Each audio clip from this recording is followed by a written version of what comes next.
Republicans really have no issue at all these days with making it crystal clear where they stand on issues regarding race, uh, a person's right to their own body, decency.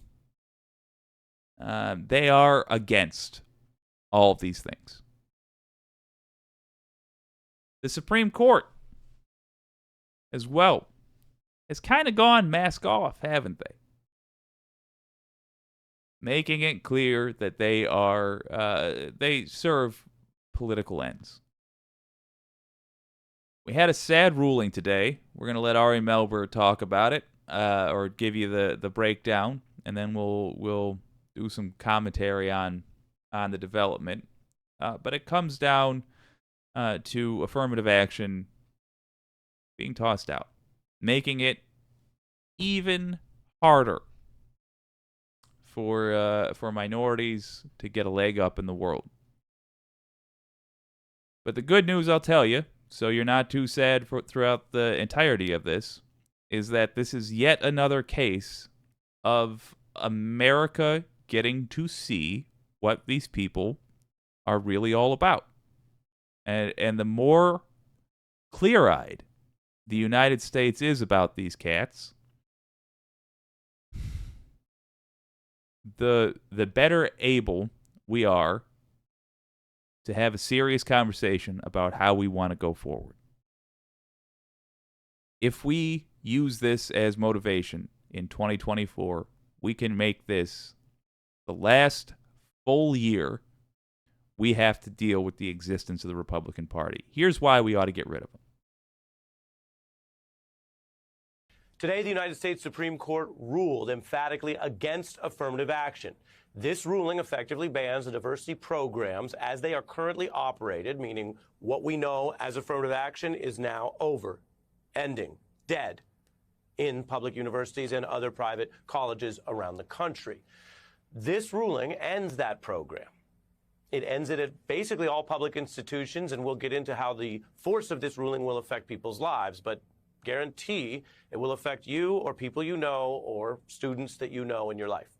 6 justices today voted to end the longstanding civil rights policy. The ruling came down in cases that involved 2 basically elite colleges, Harvard and the University of North Carolina. Republican appointees on this court declared the policy, which, to be clear, has been legal and constitutional and quite common for many decades in America, is now, as of today, as of this ruling today, it is now unconstitutional discrimination. Justice Roberts called it illegal discrimination. This is another sea change in a court that continues to upend rules in very specific areas. Not all their precedents, but very recently, and Nicole Walls and I just touched on this, in the areas of civil rights and women's rights, and often turning against longstanding precedents to get where they want to go. This ruling asserts that these changes are now, in the view of these members of the court, required by the text of the Constitution. And I will report for you tonight the new passages that are governing and binding law in America. In other words, this is the system. There's no further appeal past the Supreme Court. This is the law. And I'll share with you what that means. We also aim to tell you exactly the context for what's happening in our country right now. And I will also get into not only their impact and not only what the court says, but the obvious reality that what has also changed is what you see on your screen, the court's composition. 3 justices appointed by Donald Trump, you see some of them there, and when he announced them. And those new members of the court, more than anything else that you can find in the text of the Constitution or the law, is what changed. In other words, political change, not legal change. And those Trump appointees have hardened the conservative bloc on this court. Okay, first up, maybe you might be able to sway me that there was something inherently wrong with affirmative action. I know I'm a wild lefty, but you might have been able to sway me on that. It's just that I cannot help but keep looking at the big picture. And if anything breaks in favor of non-white people in the United States of America, it's gone. Gets tossed out. If it happens to work out so that white people don't get at least 50% of the benefit, it's gone. Usually they have to get a hell of a lot more than that for whatever policy you're talking about at any level to stick around. It could be a scholarship for black kids. Somehow white people have to get the most out of it. Maddening. The other thing that I really, really want to stress here is that the votes that passed this were gained unethically. I might argue illegally, even though Mitch McConnell put forth a legal theory for why he was doing what he was doing.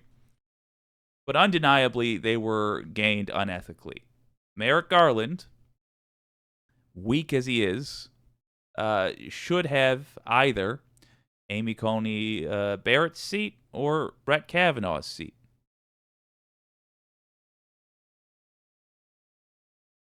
In Obama's final term in the White House, he had a long, long time. He had all of his final year in office, essentially, to give a nomination for the Supreme Court. Senate just refused to hear it. They refused. They said, no, we have to let the American people decide who the next president will be.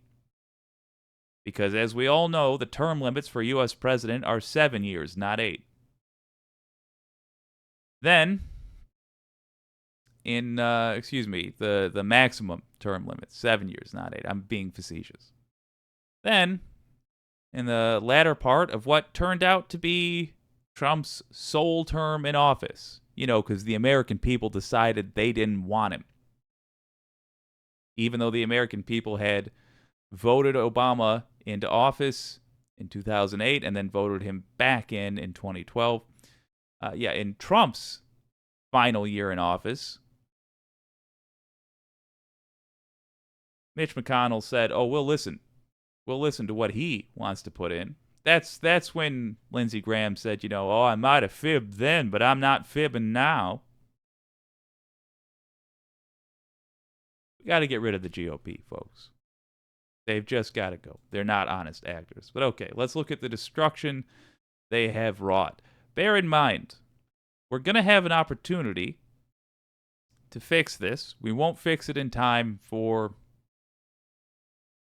a lot of folks. A lot of kids that are about to be young adults. We won't be able to fix it in time, even if we win in 2024. And what's worse is this is going to affect how high schools perform, because you're going to have a bunch of high schoolers who right now are going to go, well, the racism isn't gone, but the thing that's designed to help counteract the racism now is I'm probably not going to get into college, am I? I'm probably not going to be given even an opportunity to prove myself. So why bother now? Why stay up late studying? Why study at all? Hell, why finish high school? What's the point? A lot of folks are going to ask themselves that, and it breaks my heart. But let's just rip the rest of this Band-Aid off. Now, to be clear, Justice Roberts has long opposed what are often called the remedial measures that drive modern civil rights policy in America. And this is not law school. I'm not going to go into all the weeds of it, but I'm going to simplify it and summarize it by saying that when the American system, through Congress and through its institutions like schools, has tried to address these problems, it has done so through federal oversight, through federal programs on the government side, the oversight of southern states, for example, dealing with attacks on voting rights and racism. But it was Roberts who used his position on the court to first undercut MLK's Voting Rights Act. He argued there, and this is relevant tonight, he argued there that the federal medicine had become worse than the disease. Now today, it is Roberts leading this more conservative Trump wing of the court to try to summon that logic to colleges today. And they are arguing that considering diversity at all itself is worse than the original discrimination that those diversity policies seek to mend. And to be clear, that position, which is now law, cuts against what a lot of Wall Street and corporate America, institutions, universities, the military, what a lot of institutions do. Roberts states that Harvard's affirmative action literally violates the Equal Protection Clause of the Constitution, and the programs employ race in what he calls a negative manner, and he asserts, quote, involve racial stereotyping.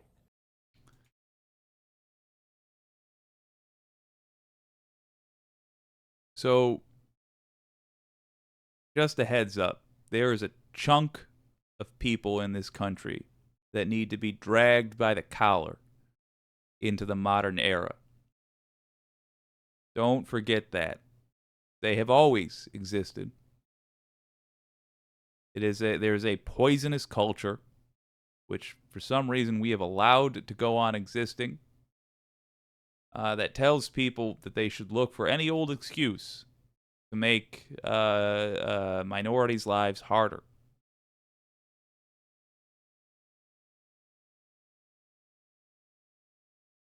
These people are now, these cackling demons are now saying that affirmative action,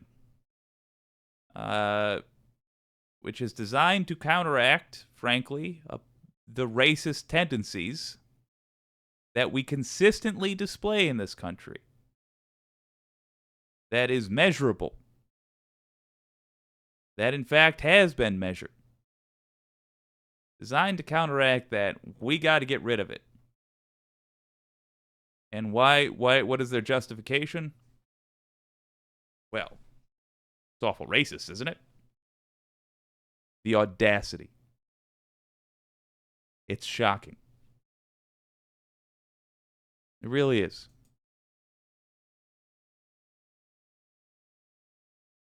The argument here is that if you look at a place that has been largely white or male, maybe the majority of its entire history, a place like Harvard, and you say we want to be more aware of diversity, remedially, as I mentioned, to address that past discrimination, and for the future, to have a diverse student body, that, Roberts says, is the racism. That's against equality. Quote, the entire point of the Equal Protection Clause is that treating someone differently because of their skin color, he writes, is not like treating them differently because they are from a city or a suburb, or because they play the violin poorly or well. Roberts basically writing that the universities did not carry their burden to prove their process was valid. Quote, it is far from evident how assigning students to these racial categories and making admissions decisions based on them furthers the educational benefits that the universities claim to pursue, end quote. That right there is the court basically telling the universities that they cannot run their own admissions and education programs the way they choose because the court has deemed them discriminatory. Now, again, that's the argument, and I'm showing you what the court said, and this will bind all universities. I will also tell you the problem for them with that argument is the people signing on to that opinion do not have a record in court cases in their judgments, or really in the rest of their public lives, of advocating civil rights or voting rights, or being taken seriously caring about the rights of minorities and women minorities who deal with the extra intersectional discrimination in these fields. These are judges who are using the language of equality, of the 14th Amendment, of a colorblind America, to join a movement that nobody thinks they're a part of, because these are not civil rights advocates in the racial sense. That's just a fact. Now, Chief Justice Roberts and these other Trump judges have also basically gone down a road that was just discussed here with the president and Nicole Wallace, which is reversing precedent. And there's real life impacts here. Now, affirmative action has already been eliminated at the local level by certain states. In other words, just as Harvard chooses to do it, some states have chosen not to do it. But that also has given us data on what happens. For example, the end. And I just want to say, when I say in the beginning that I could see an argument being made on principle for getting rid of affirmative action, and yet I'm against it. This is why. What he's about to break down. This is why. And it's also because the people who seem to be against it, coincidentally, seem to flip-flop on whether they're going to do something based on principle or they're going to do something based on predicted outcomes, based on whether or not it screws over minorities. And if it screws over minorities, that is their guiding light. And you know what? Mine's the opposite. If it protects people overall, I'm inclined to lean that way. Admittedly, not always. I would go as far as to question whether we should have affirmative action. But when I see the sort of things, as I have in my own state, and you can see, by the way, some awfully liberal leading places up there, because yes, we do things based on principles, generally. When I see the outcomes, it tells me that we are not yet ready for the end of this, which has been forced upon us. End of affirmative action in certain states led to a drop in minority enrollment at the top public universities in those states. Experts tell the New York Times the number of, for example, black students could drop to levels not seen since the 1960s at these selective colleges. Again, these are diversity programs that have been legal and used for many decades. In fact, when you hear talk about law and precedent, as recently as 2016, just within a decade ago, this was upheld in a form, not 100%, but basically a version of affirmative action was still upheld by the Supreme Court. And the other thing I want to tell you before we bring in our experts, and we have some civil rights leaders to respond tonight, is that we're not talking about something that is currently controversial. We saw the court enter into the abortion and Roe debate at a time when many of these issues had already been sort of worked out, and it sort of threw them back into crisis and controversy. We may see that again today. I cannot predict for you what will happen tomorrow or the reaction to this ruling, but I can tell you that for decades, a compromise has been worked out for affirmative action in competitive and elite institutions. So look, I'm going to end the recorded segment. I want to watch the rest of this with the live audience for sure. I just want to cap it by saying again, we can actually fix some of this, believe it or not. We can fix some of this the same way, though, we fix everything else that is being broken. And admittedly, the tab of IOUs for the future generation is getting awful long. It's going to be hard. There's a lot of work being made for us. But the way we do it is the way we do everything on the show tonight. We have to win in 2024. We need the trifecta, House, Senate, and White House. And we need to keep telling people in our communities it's important. It's fate of the country stuff. The Republican Party will keep hurting us. They're going to hurt us all like this. So we got to get rid of them entirely. They have to just be a non-viable party. And yeah, we got to get rid of some of these judges too. We're going to have to probably work on pushing Biden to undo this. And I'll point out that affirmative action was just ruled against after it was essentially ruled in favor of earlier. Let's take a lesson from these devils. We'll do something new. It'll be affirmative action, but with a little drink umbrella in it. And make them say no to that in the court. Make them challenge that.